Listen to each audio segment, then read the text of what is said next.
Привет, друзья! Это «Русский с Наташей», канал для тех, кто изучает русский язык как иностранный. Сегодня мы будем гулять по Москве, покупать продукты и учить новые слова. В конце мы побываем у чистых прудов и театра «Современник». Ну а если вы хотите иметь транскрипции этого видео, чтобы учить новые слова, ссылка внизу под этим видео. Ну что, начнем? Давайте посмотрим, что есть интересного в магазине Spar. Мне нужно купить сыр, немного сыра, больше продуктов сейчас я покупать не буду, так как у меня камера и мне нужно иметь свободные руки. Ну что, пойдемте посмотрим. Вот вход в магазин. Как вы видите, этот магазин расположен на станции метро, где сейчас достаточно интенсивное движение. Перейдем пешеходный переход. Сейчас мы заходим в магазин Spar, и я возьму всего одну вещь, чтобы не носить тяжелую сумку с камерой. А заодно мы также посмотрим отделы этого магазина. Тут есть манго, но они еще достаточно твердые. Так, и стоимость тут 199 рублей за килограмм. Так, бананы, сливы. Что интересно, в этом магазине, если вы посмотрите, то можно увидеть страну происхождения товара. Как вы видите, этот фрукт питахайя называется. Питахайя, он из Китая. А это питахайя желтая. Вот. Сливы, слива красная из Азербайджана. Видите, страна происхождения Азербайджан. Конечно, тут есть персики. Персик инжирный, то есть персик, который похож на инжир. Обычный персик из Грузии. Страна происхождения Грузия. Мандарины. Дыня из России. Краснодарский край. Лайм, лимон, арбузы. Ну и, конечно же, перец красный. Есть даже название сорта помидоров. Эти помидоры называются томат мохитос, желтый. Откуда? Из Волгоградской области. А это из Московской области. Сливовидный помидор. О, какой томат! Томат называется бычье сердце из Азербайджана. Огурцы, небольшой огурец, картофель. Ну и, конечно, очень много сортов различных салатов.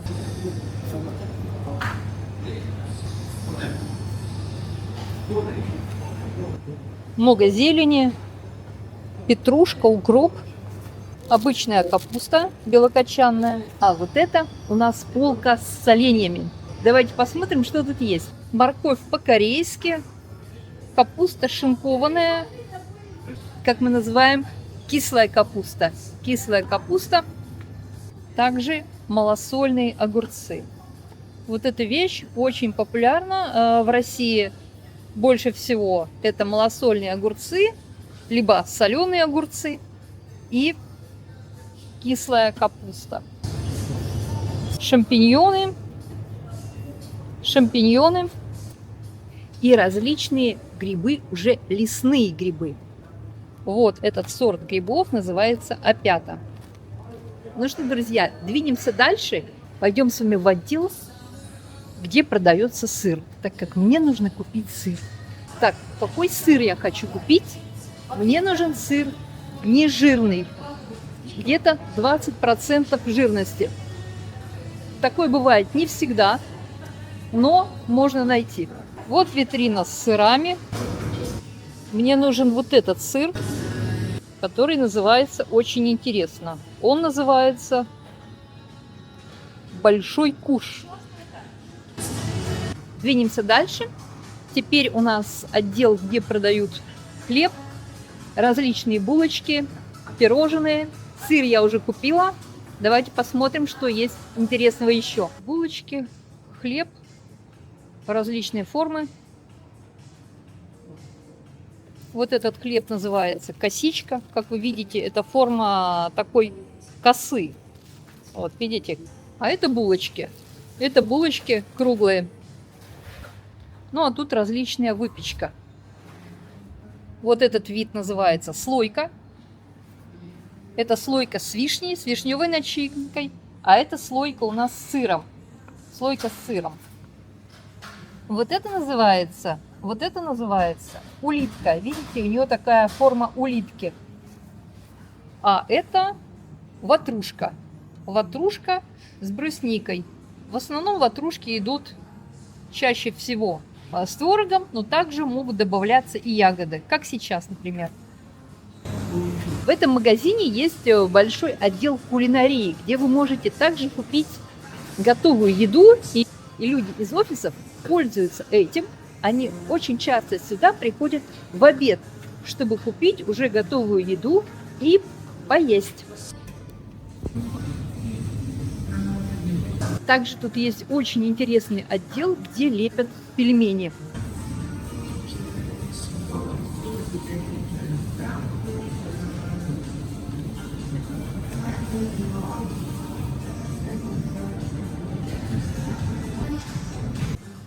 Тут также есть такой небольшой интересный отдел здоровых снеков. Что это такое? Это всяческие шоколадки, конфеты, которые сделаны из натуральных продуктов. Вот, видите?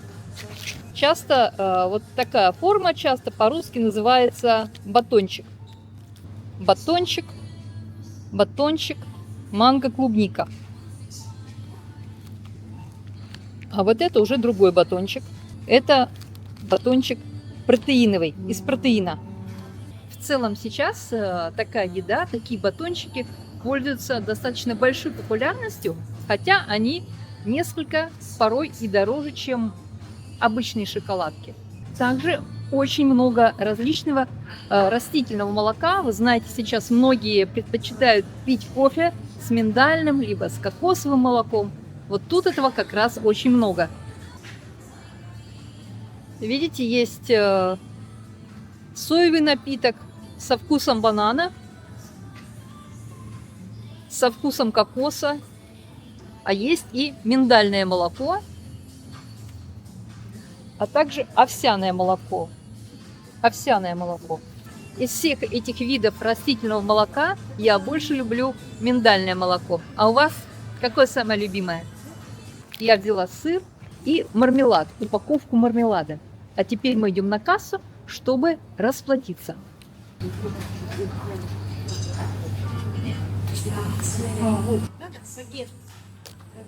Томат розовый? Да, по 100 рублей. Это магазина будет? 212. Чек даю. Здравствуйте. Здрасте. Не видно. Вообще штрих-кода не видно. Может, мне другой взять? Есть? В магазине. 256. Так, 200. 50. Так, 6 еще. 6, ага. 6. Спасибо. Я купила сыр и даже маленькую упаковку мармелада. А теперь мы с вами пойдем на улицу Кузнецкий мост, чтобы посмотреть старинные здания и цветы. Переходим дорогу. Сейчас мы идем по улице Кузнецкий мост. Здесь есть много старинных домов. Вообще это очень старая, старинная улица. Итак, здесь есть много старинных домов, банки, кафе. Передо мной старинный дом с красивым фасадом и большими окнами. Он построен в начале 20 века.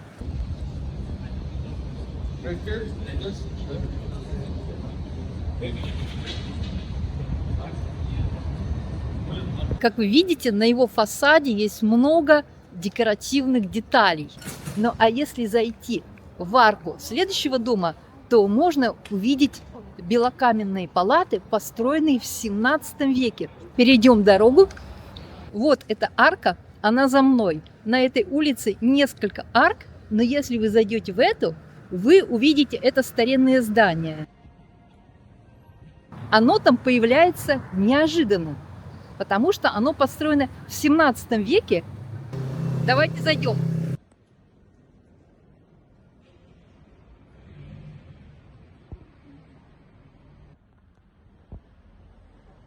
И это здание использовалось как декорация к фильму, к известной советской комедии, которая называется «Иван Васильевич меняет профессию». Ну что, мы движемся дальше, вглубь Кузнецкого моста. Тут очень много кафе. А вот в этом кафе очень часто любят собираться арабские туристы.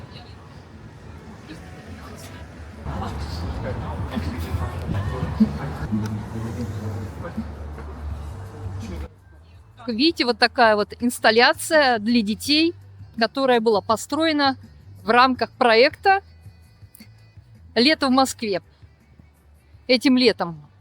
Но сейчас эти инсталляции будут потихоньку закрываться, потому что уже холодает. Ну а теперь я стою рядом с очень интересным зданием.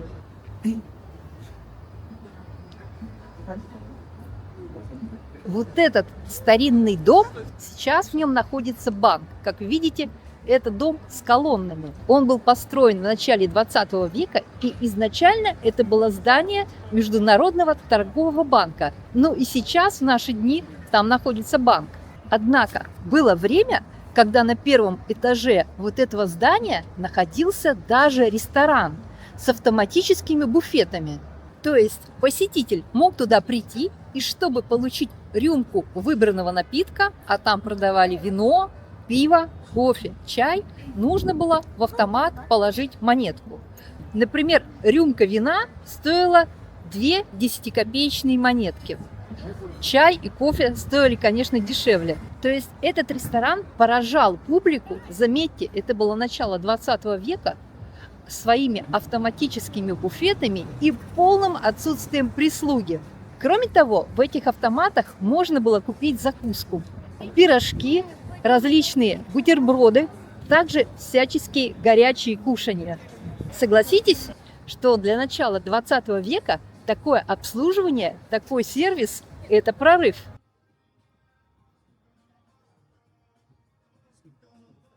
Также на Кузнецком мосту находится одно из старейших, одно из первых вегетарианских кафе в России, которое называется «Джаганат». Оно было открыто в 2000-х годах и работает до сих пор. И более того, оно превратилось уже во всероссийскую сеть. Тут очень часто звучит музыка и даже работает диджей. Ну а также на Кузнецком мосту, как и по всему городу, по всей Москве, в рамках проекта «Лето в Москве» в этом году устанавливалось очень много конструкций с цветами и клумбами.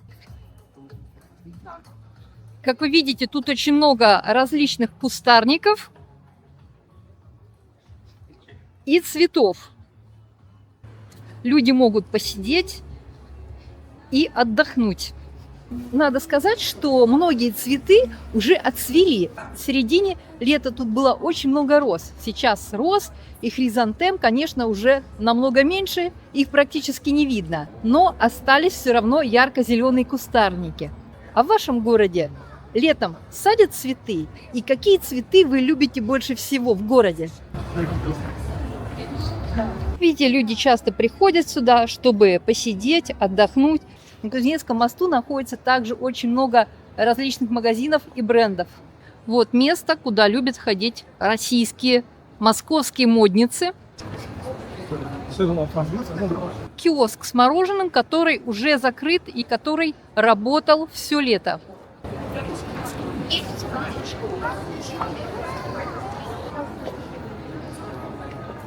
Смотрите, какой интересный цветок.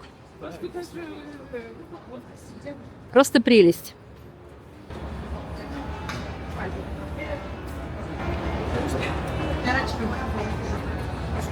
Зайдем вовнутрь.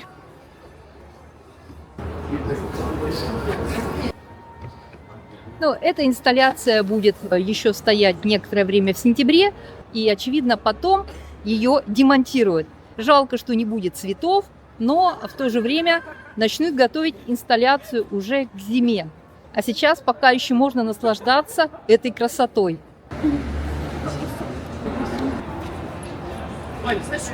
Спускаемся. Ну а теперь мы возвращаемся к магазину Spar и идем на улицу Мясницкая, чтобы увидеть университет и кафе. Кафе на Кузнецком мосту, особенно выходные, полны людей. Люди любят сюда приходить и отдыхать.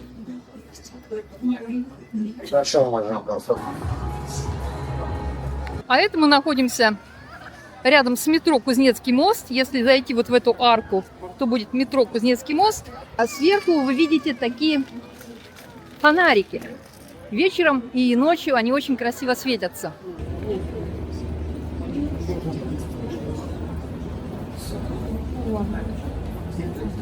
На этой улице также установлены клумбы, но уже в другом стиле. Но это более такие вещи для детей. А почему тут находятся инсталляции в детском стиле? А потому, что рядом находится большой магазин, который называется «Центральный детский мир». Его мы посмотрим в другой раз. А сейчас мы двигаемся в сторону улицы Мясницкая.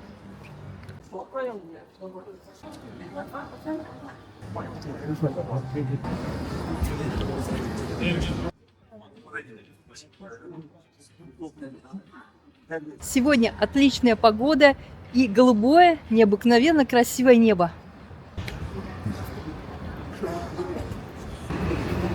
А это, друзья, мы с вами видим электробус. Это такой автобус на электрическом приводе.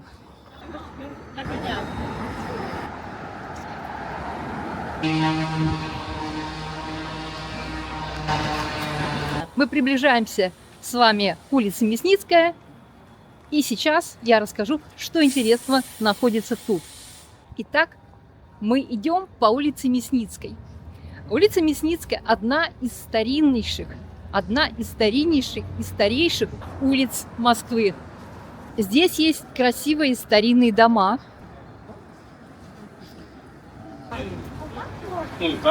В 17 веке на этой улице располагалась слобода мясников. Ну а ближе к 20 веку тут селились аристократы, открывались банки и офисы крупных предприятий. Что, в общем-то, происходит и сейчас.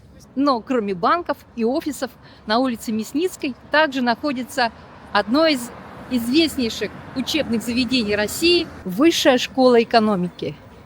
Это один из известнейших университетов России. Вот это здание. Здесь учатся будущие экономисты, программисты, юристы и журналисты. Многие студенты участвуют в проектах и конкурсах, работают в команде. Кстати, вечером их можно встретить в кафе с книгами и бутербродами. Вот, если вы зайдете в это кафе, теремок, часто вы можете встретить их там. Особенно в холодное время года. Там едят блины, пьют кофе, чай и готовятся к своим лекциям.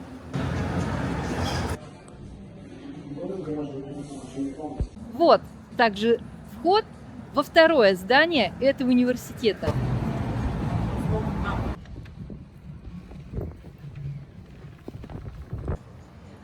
Также на улице Мясницкой есть историческое здание. Это магазин «Чай», который был построен в конце 19 века и существует уже более 100 лет. Это известное здание в китайском стиле. Даже в обычные дни напротив этого магазина вы часто можете встретить гидов, экскурсоводов, которые проводят экскурсии туристам и рассказывают об истории этого магазина. И это магазин действующий. Вы можете зайти вовнутрь и купить чай или кофе.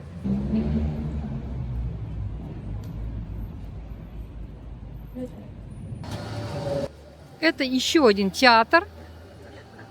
В этом районе, в районе Чистых прудов, а также вдоль бульваров, очень много театров.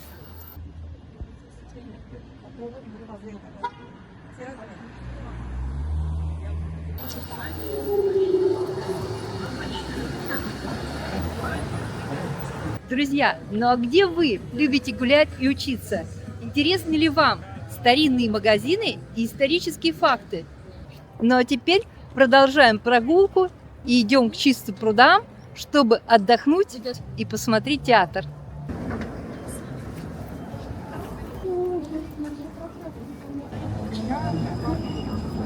Один из любимейших мной видов транспорта – это трамвай. А вы любите кататься на трамвае? Мы входим с вами в парковую зону, в зону отдыха. И тут, на небольшой площади, мы видим памятник. Это памятник Грибоедову, русскому писателю.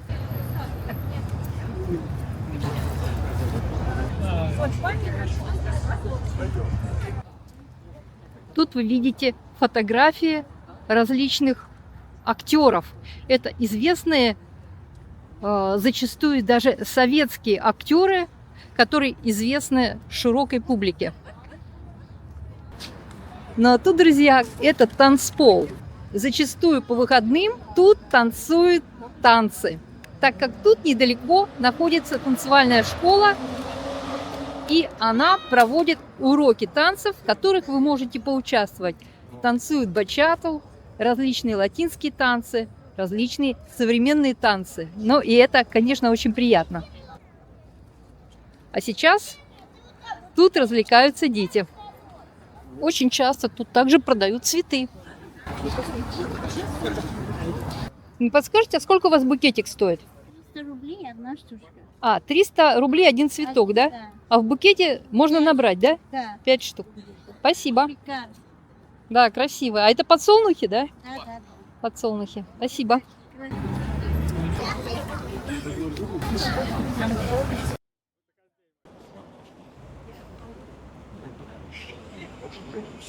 Сижу возле пруда на траве, так как все лавочки вокруг пруда заняты. В пруду плавают утки. Некоторые люди кормят их хлебом, подкармливают. И многие тут же отдыхают после рабочего дня.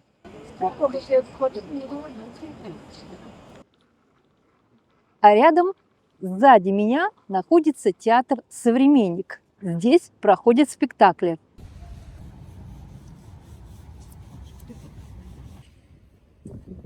Хочешь пойти в театр? Да, хочу.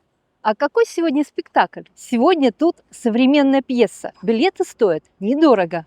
Отлично. Давай купим билеты онлайн. Хорошо, тогда вечером пойдем в театр. А еще здесь есть такой интересный домик на воде. Это кафе. Плавучий домик. Вот так, друзья.